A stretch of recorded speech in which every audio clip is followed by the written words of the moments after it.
Trompez vos maris. Trompez vos maris quand c'est nécessaire. Je m'explique. L'affaire que le dehors arrange le dedans là, c'est valable aussi pour la femme. La vie, c'est l'équilibre.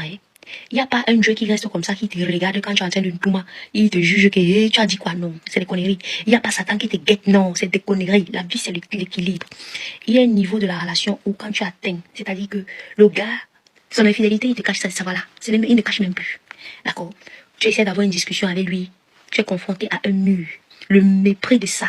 D'accord? Tu sens que tu n'as plus de valeur aux yeux de ton mari. Ne pars pas dans les églises, ma chérie. Ne pars pas dans les églises. Écoute le conseil d'une grande sœur. Le dehors arrange le dedans. C'est une vérité absolue. C'est d'un équilibre, mais incommensurable. D'accord?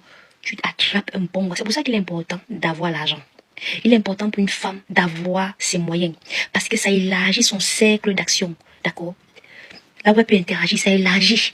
D'accord? Parce que plus une femme monte dans l'échelle sociale, plus elle est courtisée. Si ça le genre qu'elle prend soin d'elle et qu'elle est jolie. Et son gourmet ne souffre pas comme une femme qui n'a pas les dos. Hein. Ça n'a rien à voir avec la beauté. Hein. Son gourmet ne souffre pas comme une femme qui n'a pas les dos. D'accord? Tu commences à tromper. Tu restes comme ça, tu attrapes un bon dossier là. Un dossier propre. Quand un gars vient te draguer, il n'est pas écrit ici là que femme mariée. D'accord? Il y a même certains qui tu peux dire que tu es marié.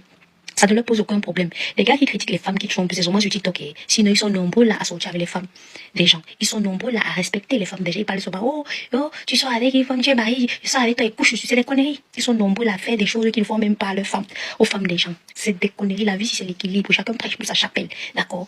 Écoutez pas les conseils de non, pensez à vous. D'accord? Le dehors arrange le dedans. Tu attrapes un bon gars. D'accord? Qui te cogne copieusement et bien. Qui te donne la valeur que ton mari ne te donne plus. Tu ne quittes pas. Tu ne divorces pas. Et puis, votre argument de dire que oui, si tu veux tromper ton mari, il faut partir. Mais ça revient au même. Parce que s'il t'attrape, il va quand même mettre fin à la relation. Ça revient au même. Donc, je te dis que tu n'as plus rien à perdre. Tu n'as plus rien à gagner. De toute façon, tu peux partir. Comme tu peux aussi courir le risque de te faire choper. Et donc, que ça finisse. Donc, le résultat est le même. D'accord? Tu n'attends plus rien de la relation. Tu tapes copieusement les noyaux. Tu viens, tu dors. D'accord? Je dis que ça va enjoliver tes journées. Au point où tu vas tellement rayonner même. Le gars va se dire que mais après tout ce que je fais subir à la cause, il a l'impression qu'il y a glos seulement. Et sûrement, il y a un gars derrière là. Quand il fait même les enquêtes, il t'attrape. Il t'attrape, c'est-à-dire que quand il t'attrape, tu es même tellement heureuse dans ta relation que tu le fais comprendre qu'il n'y a pas de souci. On ne sait pas. Parce que ton cœur n'est pas dehors. Observez dans les situations comme ça, là, le gars essaye même encore de te récupérer. Le gars essaye de te récupérer. Les hommes, quand tu entends qu'un homme quitte une femme là, ce sont les femmes qui supplient trop. Hein. Ce sont les femmes qui pleurent trop au point de se précariser. C'est-à-dire que tu supplies tellement le mariage, tu pleures trop, tu te martyrises, vraiment tu vomis sur toi. C'est le genre là que les hommes quittaient. Tu fais même 50 enfants avec lui. Tu entends qu'il est parti avec une autre go. Mais quand tu restes comme ça là, tu as bien attrapé ton dossier. Parfois il reste même comme ça là, il voit le dossier qui te jette dehors. Ça remet l'équilibre dans ta relation. Ouais, prenez la vérité dans ma bouche. C'est une grande soeur qui vous parle. Je dis que ça remet l'équilibre. J'ai vu des situations où la go est même partie. Elle a dit que c'est bon, elle ne veut même plus de la relation. Elle est partie avec la main. Elle a fait l'enfant avec la main. Le mari est venu dire que même avec l'enfant de la main, là, reviens à la maison. Laissez déconner. Je vous dis, il y a un niveau de manque de respect.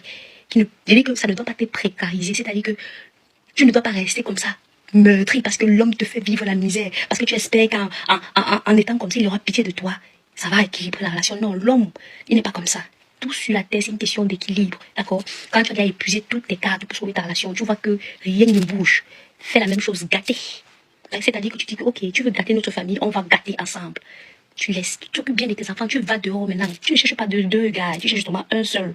C'est le gars là qui va rétablir l'équilibre. Et puis de toute façon, tu te dis que, en partant chercher le gars là, tu n'as plus rien à perdre. Tu te dis d'abord ça, tu dois d'abord te dire ça. Tu n'as plus rien à perdre. D'accord? Si ton mari t'attrape, de toute façon, tu devais déjà partir, mais tu préfères faire ça. Et dit que 9 fois sur 10, ça met l'équilibre. C'est votre petit cappuccino matinal, d'accord, qui tape toujours sec. Et c'est la voix de celui qui n'est pas content, suce les noyaux, le coin. Hey.